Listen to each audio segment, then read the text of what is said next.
Энэ хизээч оройтхгүй мөрөөдөл биелүүлэх шидэт дэлхүүр номын 3 дугаар бүлэг нь аюу гай бүлэг байдгийн юм байна. Өнгөрснөөс ангижрах зарчим гинэ. Энэ одоо сэтгэл судлалд бол бодлын тойр гэсэн ойлголт байдгийн байна. Энэ нь өнгөрсөнд болсон сөрөг үйл явдлыг дахин бодож шалтгааныг нь ирж хааж хариуг нь төсөөлж өөрийгөө шаналгадаг сэтгэл зүйн хандлагыг ингээ бодлын тойр гэж нэрлэдэг гинэ. Одоо бүр аль өнгөрсөнд болсон тий 2 3 жил бүр 5 жилийн өмнө болсон явдлыг жигсэн тэр зүйлийг дахин толгоон дотроо бодоол би тэр үед яагаад тэгсэн болоо, эсвэл би яагаад тэр үйлдэлийг хийсэнгүй, эсвэл бит хоёрын харилцаа яагаад тэгээд муудсан болоо гэдгийг бүр толгоон дотор ингээд дахин өдөр болгон дахиж боддог энэ хандлагыг болохоор бодлын тойрог гэж нэрлэдэг юм байна. Тэгээд ингэж одоо өдөр болгон тэр өнгөрснийг дахин бодож харамсаж гимших энэ үйл явц нь бидний одоо цаг болон ирээдүйн цагийг хэрхэн сүтгдэг вэ талаар энэ бүлэг дээр бичсэн байна. За мөн энэ бодлын тойрог гэсэн энэ байдлаасаа гарахын тулд яах ёстой юм бэ гэсэн маш энгийн хэрнээ шууд өнөөдөр өдөр тутамдаа хэрэгжүүлээд явах боломжтой 4 аргыг энэ 3 дугаар бүлэг дээр бичсэн байна. Тэгээ номын зохиолч маань ингэж бичсэн байна л да. Та бол ингээд амьдрал гэдэг нэг номоо бичиж байгаа зохиолч юм байна. Тэгээ таны өнгөрсөн амьдрал гэдэг бол аль хэзээ та бичээд дуусгачихсан номны чинь хэсэг. Одоо цаг бол та ингээд өнөөдөр бичээд явж байгаа. Ирээдүй гэдэг бол цав цагаан бичигдээгүй байгаа хэсэг юм байна л да. Тэгэнгүүт та ингээд өөрөө төсөөлөд үзэх юм байна. Та ингээд ном бичиж байгаа зохиолч тий. Би 2 жилийн өмнө тийм алтаа гаргасан. Би өөрийгөө уучлаж чадахгүй. Би тэрэндээ бүр маш их харамсаж байна гэдээ өнөөдөр бичиж дээ. Ингээд та толгойн дотроо та тэр зүйлийг бодож байгаа учраас би ингээд харамсаа сууж байна гэдээ өнөөдөр бичлээ. Тэгснээр маргаашийн хуудас дээр шинэ хуудсан дээр дахиад би 2 жилийн өмнө би тэр зүйлийг хийсэндээ дахиад харамсаж байна. Тэгээд дахиад нэг хуудас эргүүлснээр би харамссаар л байна. Би өөртөө гимшсээр л байна гэдээ ингээд бичээл ах юм байл та. Тэгээ бодоод үзэх юм бол бид нэр өнөөдөр гэдэг бол цав цагаан цаас байна. Ирээдүйд ч гэсэн гэдэг цав цагаан цаас байна. Гэтэл тэр цав цагаан цаасан дээрээ 2 жилийн өмнө 3 жилийн өмнө болсон тэр зүйлээ дахин ингээл бичээл авах юм бол яг л тэр нэг номын зохиолч тэр нэг өмнөх явдлаа дахин бичээд байгаатай л та яг адилхан зүйлийг хийж байгаа шүү. Тийм учраас өнгөрсөн тэгж харамсаж байгаа чи үнэхээр та одоо цаг болон ирээдүйн цагаа алдчихж байгаа хэрэг шүү гэж бас гоё ингэж төсөөлүүлж бичсэн байлээ. За тэгээд яг бодитоор бидний амьдралд үнэхээр энэ өнгөрсөндөө харамсах нь бидний одоо цагт хэрхэн нөлөөлдөг вэ гэсэн чинь 4 төрлөөр нөлөөлдөг юм байна. За нэгдүгээрт бол одоо өнгөрсөн алдаагаа одоо бодож харамсах тий алдаандаа харамсах нь одоо хүнийг одоо цагт нь яаж нөлөөлдөг вэ гэхээр хүн ирээдүйд ирэх ч юм уу одоо цагт ирсэн байгаа шинэ боломжийг барьж авч чаддаггүй юм байна. Ягаад гэвэл боломж ирэхээр би толгойн дотроо байнга л өнгөрсөн алдаагаа боддог учраас шинэ боломж ирэх юм бол би дахиад алдчихна гэсэн айцаасаа болоод ягаад гэвэл өмнө нь бол нэг л удаа алдсан шүү дээ. Гэтэл нэг алдаагаа та тархин дотроо 100 удаа 1000 удаа төсөөлчихсөн учраас таны тархичин байнга л алддаг хүн юм шиг өөрийгөө бодоод шинэ боломж ирэхээр тэр боломжийг атгах чаддаггүй юм байна. За мөн дээрэс нь бас хийгээгүй зүйлдээ бид нэр харамсдаг шүү дээ тий. Тэр үед би тэгэх ёстой байсан, тэгж хэлэх ёстой байсан, тийм зүйлийг хийх ёстой байсан гэсэн хийгээгүй зүйлдээ харамсдаг. Энэ хийгээгүй зүйлдээ харамсаж байна гэдэг чинь тэр яг тухайн цаг мөчид үйлдэл хийгээгүйсээ болоод тэр цагийг алдсандаа харамсаж байгаа хэрэг шүү дээ тий. Тийм байтал тэр өнгөрсөн алдсан цаг хугацаанд харамсаж байгаа нь яг одоо гэсэн цагийг бас алдчихж байгаа хэрэг юм гинэ. Тэгэхээр өнгөрсөн тэр хийгээгүй зүйлдээ харамсаж байгаа хүн болвол одоо цагтаа ч гэсэн өөр зүйл хийхгүйгээр энэ цаг хугацаагаа алдчихж байгаа учраас ирээдүйд тэр харамсал нь бүр томрол тэр үед ч гэсэн би тэр одоо 2 жилийн өмнө хийсэн зүйлүүдтэй харамсаад сууж байхын оронд өөр зүйл хийдэг байжтэй гэд дахиад харамсаад бүр харамсал нь томрох юм байна. За мөн дээрэс нь харилцаа өнгөрсөнд одоо хин нэг үнд гомдсон ч юм уу хин нэгэн үнийг гомдоосон ч юм уу тэгэж харилцаандаа ингээд харамсдаг зүйлээ бодоод байх юм бол бас бид нэр амьдралдаа шинэ харилцааг үүсгэж чаддаггүй юм.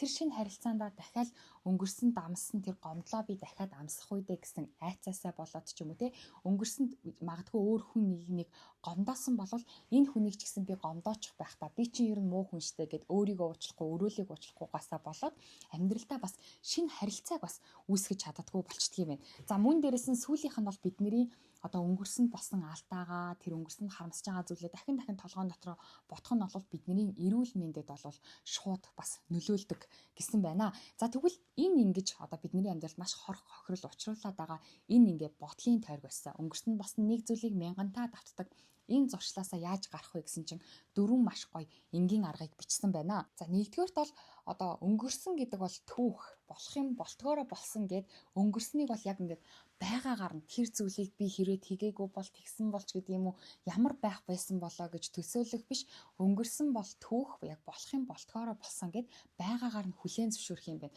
Бас нэг тийм ном байдаг шүү дээ, шүн дундын намын сан гэдэг ном байдаг. Тэр ном дээр одоо нэг эмэгтэй одоо нэг мууртай байжгаад муур нь өгчдөг. Тэгээд найз залуутай байжгаад найз залуу нь бол өөртөө гэрлэе гэжсэн ч гэсэн өөрөө яг гэрлэхийнх нь өмнө өөрх нь ээж нь асуурчдаг байхгүй. Тэгээд ээж нь асуурсан учраас тэр нөгөө нэг сэтгэл зүйн хямралаасаа гарч чадахгүй байжгаад ер нь хоёлоо гэрлэхээ болио мали гэд найз залуугаасаа салчдаг. Тэгээд найз залуугаасаа салсныхаа дараа найз залуу нь бүр ингээд архинд ороод явцдаг байхгүй. Тэгээд нөгөө охин чинь болохоор ингээд ганц мууртай байсан, муур нь өгцөн. Тэгэнгүүт би бүр ингээд нэг муураач ингээд аятайхан хайрлаж чадахгүй, муурны ч бүр би молигтой эзэн байж чадахгүй юм байна. Тэгээд найз залууга бодохоор надаас болоод баг ингээд архинд орсон гэсэн юм амар гимшил харуулсалтай байдаг. Тэгээд би муураа аятайхан харж чадсан бол ямар байх байсан бол, би найз залуутайгаа гэрэлсэн бол, бит хоёр мөрөөдлөө биелүүлээд амьдэрсэн бол ямар байх байсан бол, магадгүй тэр архинд ороогүй байх байсан бахтаа гэж бүр ингээд өнгөрсөнд би ингээд бүр ингээд харуулсалт дүүрчихсэн охины тухай гардаг байхгүй. Тэр шүн дундын намын сан гэдэг ном дээр тэгсэн чинь тэр охин ингээд өөрөө амиа хорлох гээд им уучтیں۔ Тэгээд нэг шүн дундын намын сан гэдэг газар очиж гацчихдаг байхгүй. Тэр шүн дундын намын санд нь болохоор ингээд дүүрэн ном байдаг. Тэгээ тэр номнууд нь болохоор тэр охин өөр сонголт хийсэн бол амьдрал нь ямар байх вэ? Яаж өөрчлөгдөх байсан вэ гэсэн амьдралынх нь маш олон бүх ингээд зөндөө хувилбарууд нь байгаа гэсэн үг. Бүр төрсэн цагаас эхлээл энэ сонголтыг хийсэн бол амьдрал нь ингэ явчихсан байна. Дараагийн сонголтыг хийсэн бол ингэж явчихсан байна гэсэн амьдралынх нь дөрвөн хувилбарууд байгаа байхгүй. Тэгээд тэр охин өөрөө тэр номон дундаас за би тэр үед тийм сонголтыг хийсэн бол ямар байх байсан бэ гэсэн амьдралаараа амьдарч үзэх боломжтой байдیں۔ Тэгээд тэр амьдралаараа амьдарч үзээд тэр амьдралын хэрвээ таалагдах юм бол тэр амьдралтаа ингээд бүр ингээд мөнх үргэлжлээд амьдрах боломжтой. Харин өөр ингээд олон төрлийн хувилбарын амьдрал дундаа амьдарсан ч гэсэн тэр амьдралууд нь хэрвээ өөрт нь таалагдахгүй байх юм бол ингээд амиа хорсон чигээрээ үхэх ёстой. Ийм тийм одоо газарт ингээд очичдаг байхгүй. Тийм болцолтой намын санд очичтیں۔ Тэгээд нөгөө охин чинь хамгийн түрүүнд би миний өстө хайртай муур, би өстө мууртай л амар хайртай байсан. Тэгээ миний муур нэг бороотой өдөр гараад машинд дайруулад өгсөн юм а. Тийм учраас тэр бороотой өдөр миний муур гэрээсээ гараагүй. Тийм амьдрал руу би очимоор байна гэд очтیں۔ Тэгээд очиод ингээд нөгөө амьдралтаа очиод ингээд гэртээ сэрж байгаа байхгүй. Тэгээд сэрэнгүүтээ гадаа бороо орж байгаа тийм өдөр байгаа. Тэгвэл нөгөө муураа хайгаал. Тэгээ муур нь олддог байхгүй. Тэгээ муураа хайгаал байсан чинь орон доор нь ээжтэй. Тэгээд мууран дээр очиод муураа татаал ингээд гаргаад ирсэн чинь муур нь аль хэзээ үхсэн байдаг байхгүй. Тэгээ нөгөөд чинь гайхаад уул нь ингээ хайртай муур нь амьд байгаа амьдрал руу орсон боловч муур нь өгцсөн болохоор ингээ амар харамсаад тэр амьдралтай амьдрмааргүй байна гэж бодсон чинь буцаад нөгөө шүн дундын намын сан руу орчичтیں۔ Тэгээд нөгөө шүн дундын намын санчтайгаа ингээ ярилцаад яагаад вэ миний муур ингээд бороотой өдөр гараад машин дайруулад өгцсөн штэ. Тэгсэн чинь уул нь манай муур гэрээсээ гараагүй хэрнээ орон доороо ингээд үхсэн байх юм а. Яаж байгаа юм бэ гэд ингээд уйлдаг байхгүй.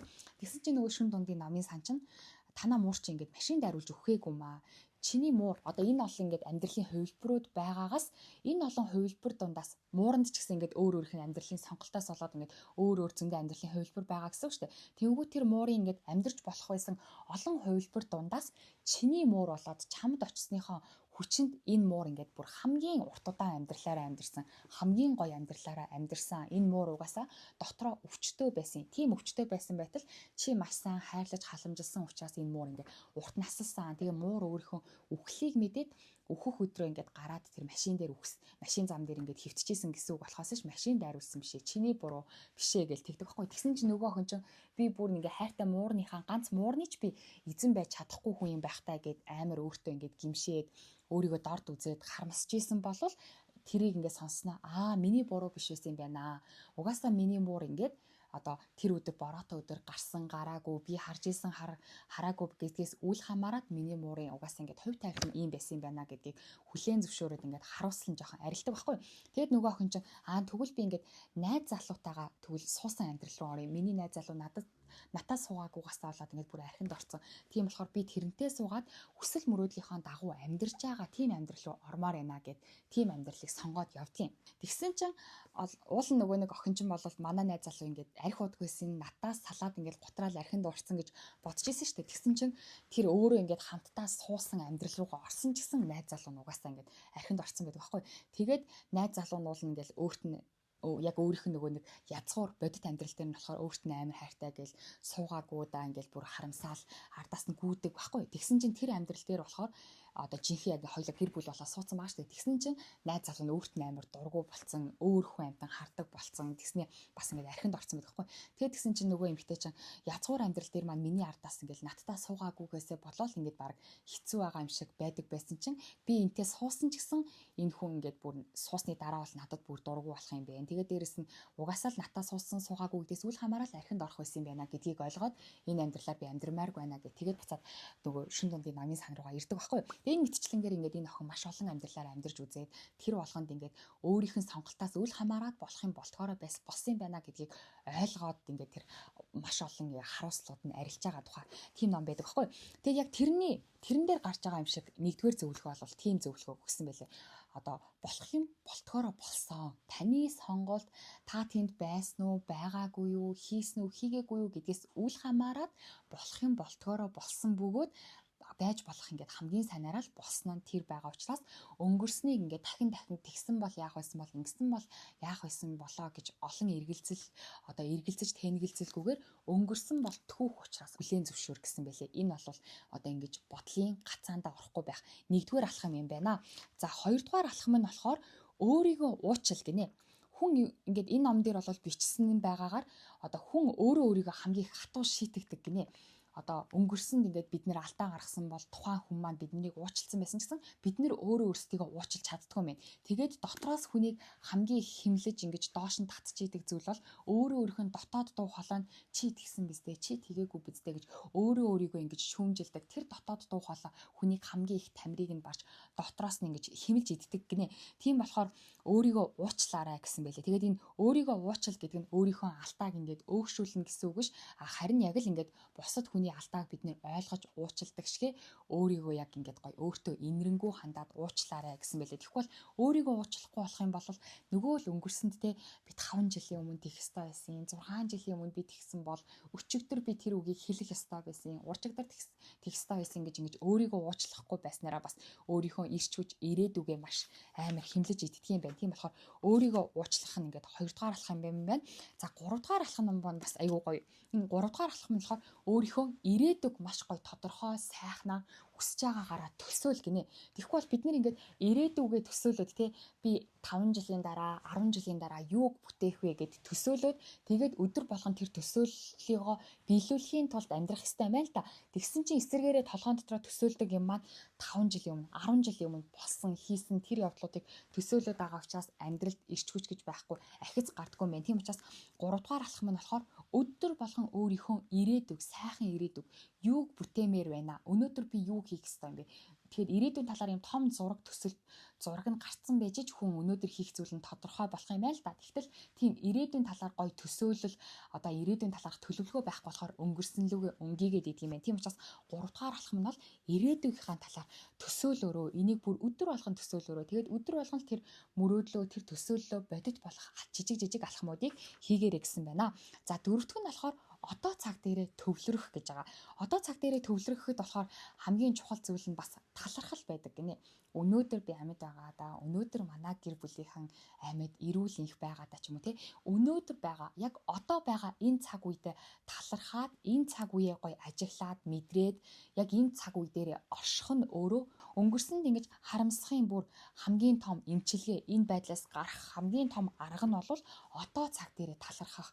Яг одоо танд байгаа зүйл дээр талархах нь энэ нөгөө бодлын гацаа гэдэг зүйлээс таныг гаргах боломжтой хэрэгжүүлэх юм бол яг бодит үр дүнгээ өгөх энэ арга бол одоо цагта талархах байдаг гинэ. За тэгээ өнөөдрийн бичлэг дээр хизээч оройтхгүй номын 3 дугаар бүлгийн талаар ярилцлаа. Тэгээд хүсэл мөрөөдлөө биелүүлэхэд хизээч оройтхгүй гэсэн ном байгаа. Тэгээд хизээч оройтхгүй бид нэр ингээд өнгөрсөндөө харамсаал ирч хүчээ бараад ах юм бол оройтчих штэ тий. Тэгтэл бид нэр ингээд хүсэл мөрөөдлөө биелүүлэхийн тулд хизээч оройтуулахгүй тулд одоо цагаа аягүй сайн ашиглах ёстой байтал өнгөрснийгөө ингээд одоо гацаад өнгөрсөн дотор харамсаад байгаагаасаа болол одоо цагаа алдаад байгаа юм. Тэгтэл одоо цагаа алдахгүйгээр одоо цаг дээрээ төвлөрөөд энэ одоо цагаа ашиглах юм бол мөрөөдлөө биелүүлэхэд хизээч оройтхгүй гэсэн гоё ном байлаа. Тэгээд өнөөдрийн бичлэг дээр 3 дугаар бүлгийг нь хуваалцлаа. 1 2 дугаар бүлгийг нь бас өмнөх бичлэгүүд дээр оруулсан байгаа. Тэгээд дараагийн бичлэгээр уулзъя баяр та.